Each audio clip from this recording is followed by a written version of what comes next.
La figura del corsario no se puede desestimar y mucho menos desvincular de un orden económico mundial. Cuando los piratas solían tomar barcos, era una época de expansión en un siglo, hace 5 o 6 siglos atrás, donde la economía se empezaba en algún sentido a globalizar. Había intercambio a partir de barcos que iban de un continente a otro en búsqueda de mercancías y eran interceptadas las naves donde los piratas justamente se hacían de las mercancías, se hacían de los valores o del oro o de lo que fuera. El tiempo ha pasado y sin embargo, a pesar de vivir en otro tiempo muy diferente a aquellos tiempos, siguen existiendo casos de piratería. No la piratería de las películas, las piraterías de barcos que toman otros barcos. Y esto es lo que cuenta el caso real, de hecho, del 2009, 200 años no pasaba desde que un buque estadounidense era capturado, en este sentido, por los piratas y robados o tomados. Y esto es lo que cuenta precisamente Captain Phillips, interpretado por Tom Hanks en el protagónico, la reconstrucción del propio capitán que a partir de unos piratas de somalíes saliendo embarcación desde esa zona del mundo, van a ser precisamente elegidos para ser capturados y además ser robados. Esto es lo que cuenta la película. Va a haber un rescate, naturalmente, si está basado en las memorias de Captain Phillips, ya sabemos de qué va. Por lo tanto, lo importante que va a trabajar Paul Greengrass, un director fascinante desde mi punto de vista, el mismo de el Teniente Byrne, o fundamentalmente las que a mí más me parecen interesantes, Vuelo 93 o Domingo Sangriento. Lo que va a trabajar, si ya sabemos cómo se va a terminar la historia, es la tensión de cómo es la resolución de esa historia. Y en ese sentido el trabajo de montaje paralelo en la película, en los últimos 30-40 minutos, funciona a la perfección y se ve la calidad de director que tiene Greengrass, que además plantea un tipo de montaje donde la sensación física de estar encerrados en una situación de riesgo es fascinante desde el punto de vista visual y del punto de vista emocional. Esto es lo más importante que tiene para decir, y debe ser vista esta película como una película que más allá de la historia sí es parte de un malestar del capitalismo global, una nueva figura del malestar. Captain Phillips de Paul Greengrass. El Grillo es la primera película de ficción de Matías Herrera Córdoba, película que está en la competencia latinoamericana de la nueva edición del Festival Internacional de Cine de Mar del Plata. No es la primera película de Herreras Córdoba, había él debutado con su ópera prima, que era uno de los grandes documentales, no solamente del cine cordobés, sino del cine argentino en general, que era Criada, una película controversial, una película muy particular políticamente hablando, que fue en el 2009 en el Bafisi. Luego vino Buen Pastor y ahora arranca esta película, que es su primer película de ficción de largometraje, porque había hecho Mis pies, que en algún sentido tenía elementos de ficción poderosos o fuertes. En principio, Matías, es un gusto tenerte una vez más acá para el programa, para el cine de Córdoba. Y la primera pregunta que me gustaría hacerte está vinculada justamente a este paso directo a la ficción, donde de pronto haces una película donde curiosamente la palabra tiene una preponderancia en la organización del relato. Sí, un poco, yo creo que más que un paso, yo siempre lo vi como hacer una película, más allá de qué género se elegía. Tanto en Criada no me lo planteé como voy a hacer un documental, y en El Grillo tampoco dije voy a hacer puramente ficción, sino que se fueron dando como el querer hacer una película y cómo construir una película. Sí hubo una intención como muy clara y desde un primer momento de en este nuevo formato tratar de darle una relevancia a la palabra que me parece que mucho en el cine se perdió, ¿no? Se fue en el documental, o por ejemplo en Criada me pasaba todo lo contrario, que era la palabra iba a ser como un dispositivo muy fuerte de denuncia y se iba a volver como un juego en cierta forma. Y en este caso, al trabajar con 3 actores, me parecía que era como al revés.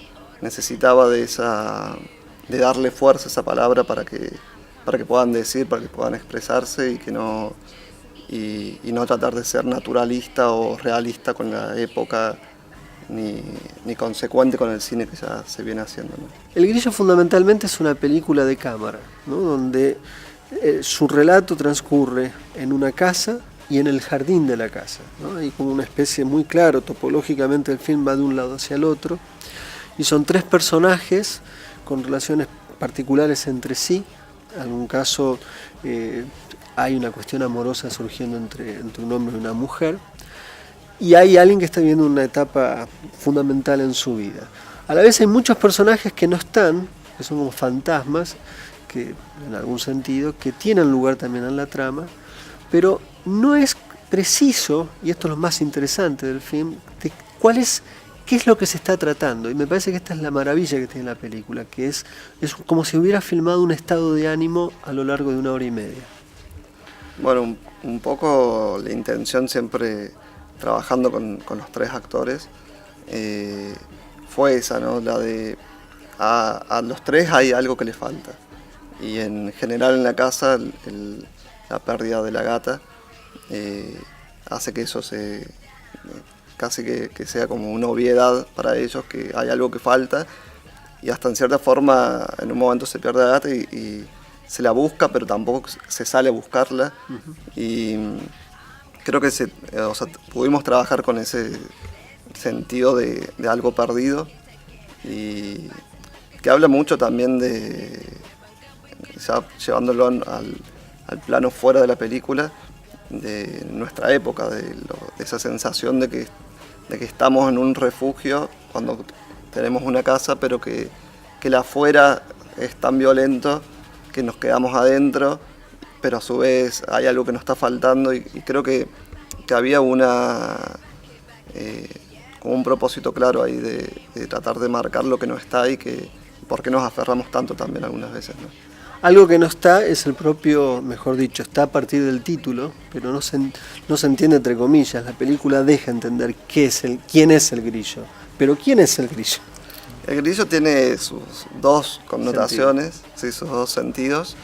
En cierta forma como un homenaje a Héctor Grillo, quien era un actor de acá de Córdoba, quien fue también esposo de Mónica Legunda, con quien viví en esa misma casa. Y me parecía como siempre, yo a él no lo llegué a conocer más que por las películas que había hecho y por todo lo que me contaban de él.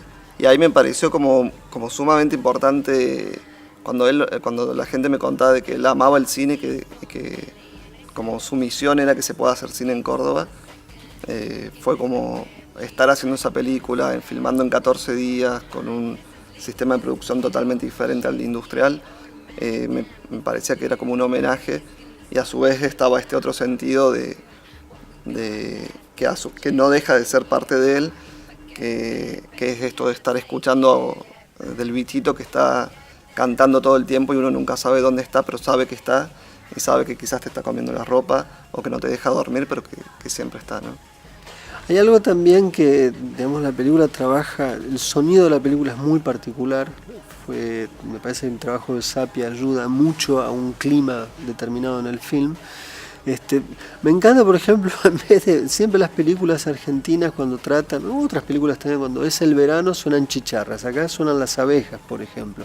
Contame qué decisiones sonoras el film trabaja en función de crear esta atmósfera o este estado de ánimo difuso pero preciso al mismo tiempo. Sobre todo con Martín hablamos el tema de qué era el verano en esa casa, y creo que bueno, Martín para mí es como una gran persona a la hora de comunicarte, entonces me parece que fue muy claro cuando él vio la película. Aparte, yo le dije, o sea, lo primero fue, bueno, vos proponés, la película como imagen está terminada y ahora hay que construirla como sonido, y y siempre se trabajó con la idea de la asfixia, como que es un verano, pero no es que en el verano que es sol y tomar sol nada más, sino que están las abejas que son como una constante amenaza, en cierta forma, en el patio, y adentro, en el caso de la pieza de Holanda, está el ventilador, que es como un sonido también constante. Siempre hay como que cuesta crear un espacio de relajación, sino que siempre hay como una tensión sonora a lo largo de la película, ¿no?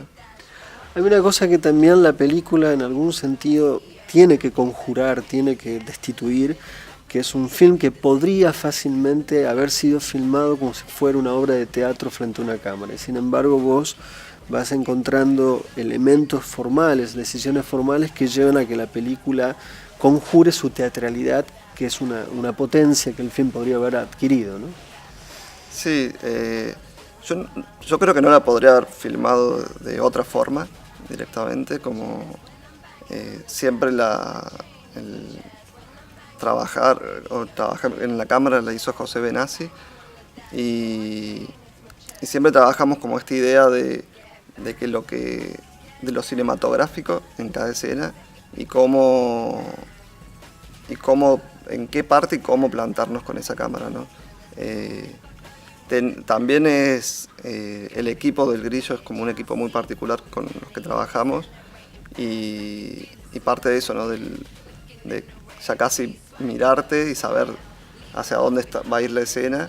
Y yo sé que José, si la actriz está llorando, no se va a acercar con la cámara, primero porque le pegaría y después porque creo que es intuitivo ya de él, yo conozco lo que a él le gusta, él conoce lo que yo vengo haciendo, y pasa como ese código, ¿no? Y con todo el equipo técnico, por eso éramos como poquitos, pero como adelante 14 horas por día filmando, incluso con los actores. Un plano de Mariano Luque es reconocible, extraña sensación poder ver la carrera de un joven director, como es el caso de Luque, y reconocer un plano en la inmediatez. ¿Es un autor? Sí, sin lugar a dudas. Y es uno de los autores que están surgiendo dentro de lo que podemos llamar el nuevo cine cordobés, que vive una segunda etapa. Nuevas películas están terminadas, algunas ya están terminadas y son 4 las películas que están en el Festival Internacional de Cine de Mar del Plata. La Laguna, Escuela de Sordos, hablamos hoy del Grillo y estamos ahora hablando de Sociales, la película de Luque. Y hay otras que están por venir, Inés Barrionuevo con La Atlántida, Rosendo Ruiz con una extraordinaria película todavía en postproducción, que es 3D. O sea, hay un nuevo cine cordobés y está en su segunda fase o estadio. Y hay otras películas que se están haciendo, de hecho. Esto indica que la cultura cinematográfica de Córdoba tampoco está disociada de la producción. Hay revistas de cine como Cinéfilo que se está haciendo, hay muchos cineclubes que están funcionando, hay nueva crítica cinematográfica, es decir, en su conjunto hay un fenómeno social vinculado a las artes. Esto a su vez tiene o debe tener una relación con el público.